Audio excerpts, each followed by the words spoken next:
guess you were alert and pissed off still. Oh, yeah. So did they catch this guy? Eventually. What was the deal with him? Did you ever find it? Obviously, he's not mentally stable, but what was Obviously not, but he was also, I guess, high on meth or whatever.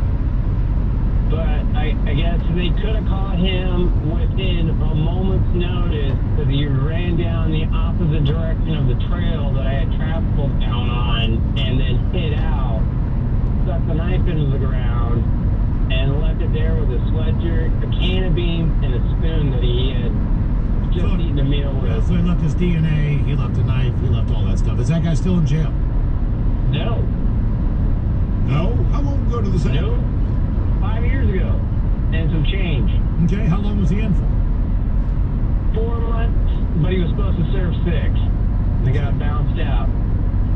That's got to be unnerving to some degree. Not that it was targeted, not that he's going to look for you. Well, it makes it worse. You know, he's like he's out there. Just don't go back to that trail.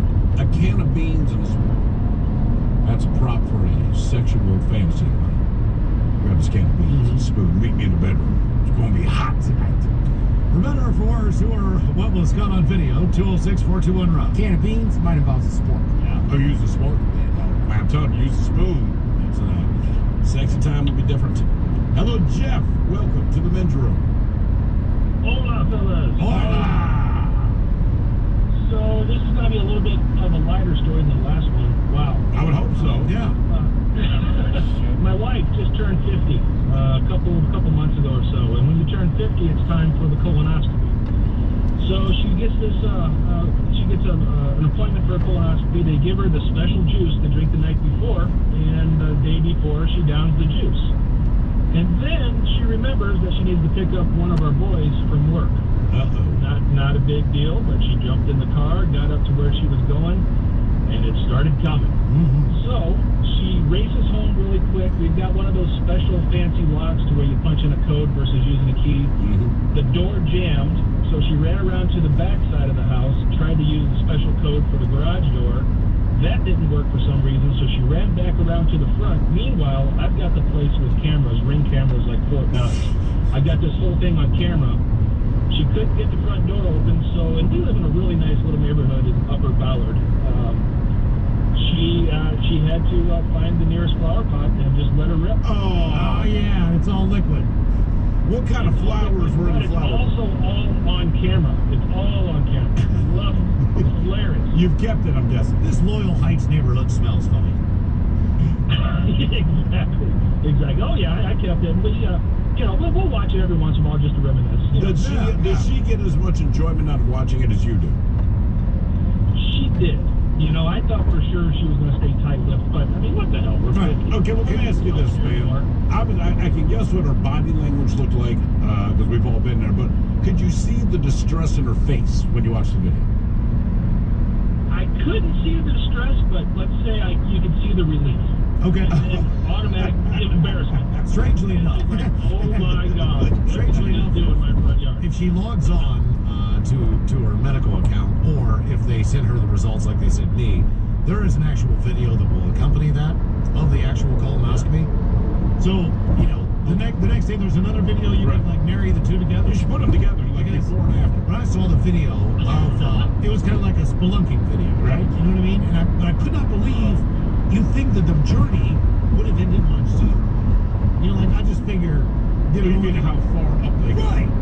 I thought it was like, say, I don't know, Seattle to Tacoma, right? This was like Seattle to Eugene. I'm like, damn, man. How far, are you going to look at my tongue? You know what I mean? I couldn't believe how long are they in from the time they start the drive from Seattle and head toward I don't know. I mean, I'm out. You know what I mean? No, when you watch the video, it was a 5-minute video. It was like the longest train ride ever. I'm like, how far does this rail go? Right. You know what I mean? I just figured it was a shorter distance. It's terrifying. That's a tiny camera. Yeah, but it just, like the perception of it. It looked like it was just trucking along. I kept on going and going and going. I'm like, oh my God. You know what I mean? They're going to hit the top of my mouth. How big is my butt? For better or for worse, who or what was caught on video? 206-421-ROCK. At this point, you started coughing. Hello, Nick. Welcome to the men's room. Hey, what's up, guys? Hola. Real quick, Miles, I have a similar story to your camera light. I did the same thing. I went in there with a story that I was going to tell.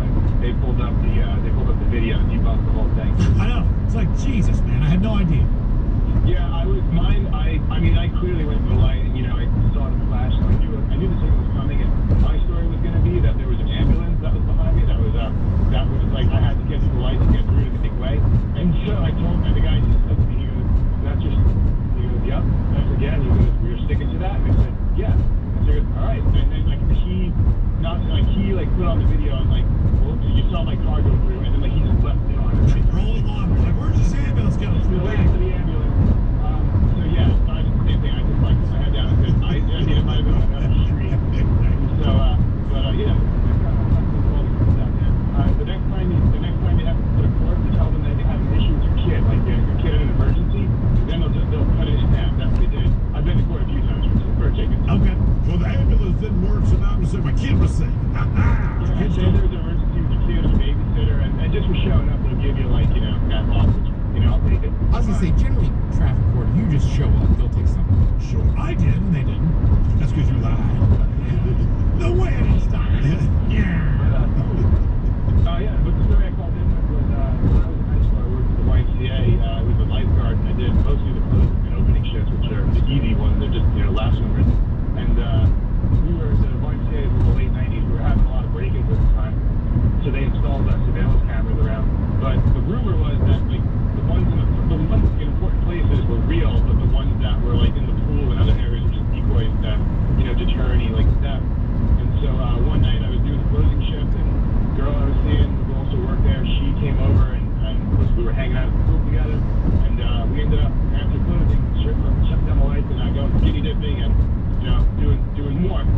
And, the next morning, because they also had a security guard that was driving around just making sure that there was no funny business around the YMCA, and they saw my car was still parked there pretty late through the night, and my boss just pulled up the surveillance, and he said, he saw everything, and I said, it was dark, but he was still able to make out everything that was going on, and he gave me props for reason. Did a good job. Yeah. Okay, well, you had a similar experience in a job, didn't you? Yeah, one of my buddies that I worked with, he stayed later than I did, and we would always party when we closed the restaurant. But whatever, I got home earlier this particular night. The restaurant was located on the top floor of the museum. Anyway, we had access to the roof, and he and his girlfriend at the time, who I will refer to as Gums because it was hard to find her teeth. But the two of them went up there and had sex. I did not care, but our boss, when I went in the next morning, Sunday brunch, Rick, the guy who had sex up on the roof, he's running late because he got trashed. And then it was the boss is like, "What time did you leave?" I'm like, "Dude, I actually left after we closed." Why, what's up? So everybody, Rick, who is late because he's the opening front of the house manager for brunch. He's not here, which is problematic. I said, "Man, I'm sure he's on it was blitzed after work." He goes, "Well, that's not the problem. The problem is that he had sex up on the roof." On the roof of what? He goes, "Man, on the roof of the museum." How do you know he had sex? Like, they have cameras up there. I'm like, "Oh, do tell." So the security guard that works there, same thing you were saying. It was just a wall full of screens. We went in there, and sure enough, there's Rick and Gums, and they're just going at it, and I mean, just clear as day. Like to the point. Which is a good sign or a bad sign? It was, I critiqued his performance, which I gave him grief for later. It was, from the neck down, it was a great sign. Okay. From the neck up, I call her Gums. It's not because I found her particularly attractive. I mean, she had a great body, but the head on that body, it was like, this can't be. That had you scheduled for something else, right? Did you guys ever smoke up there? No, we would smoke a lot. There was a balcony that went off the restaurant. So we'd smoke the balcony, and I'm sure they had to have seen that, but it wasn't really a big deal. We weren't very flavored. I was like, the restaurant's closed. We're drinking beer, doing shots, smoking weed, that's about it. But no one was doing rails of coke or anything. But the difference is, it was still in a restaurant property. We're a restaurant. Once you went up on that roof, right, now you're violating the museum.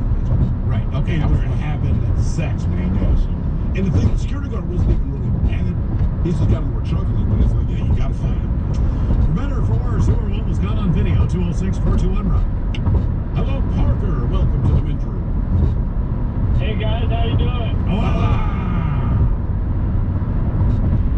So this starts, me and my buddies, we went to Vegas for the first time, and I was in a lake race because I tore my ACL like 3 days before. That sucks. And what's that? No, yeah, it did suck. It made the trip a little more interesting. But so we had tried to.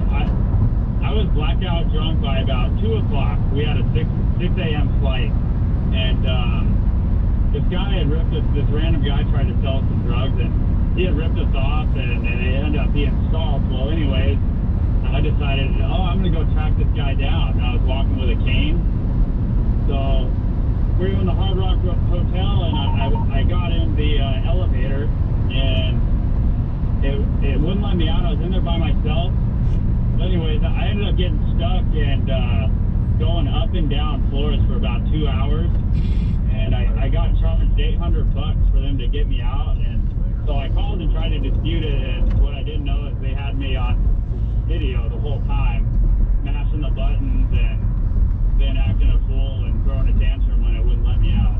So, but who's at fault here as far as, so the elevator itself malfunctioned before you started messing around with the buttons, I'm guessing? It did not malfunction before it. Oh. 35. So Okay, yeah, it that's went why down you're... a floor. Yeah. Mr. It Hot went Rod's down a on floor and it 45 didn't and let me out 35 on the immediately, on-ramp. so I kind of overreacted and I started hitting the buttons with my walking cane I was using, and that made it malfunction. I got stuck going up and down floors. Did you get to watch the video of you doing it?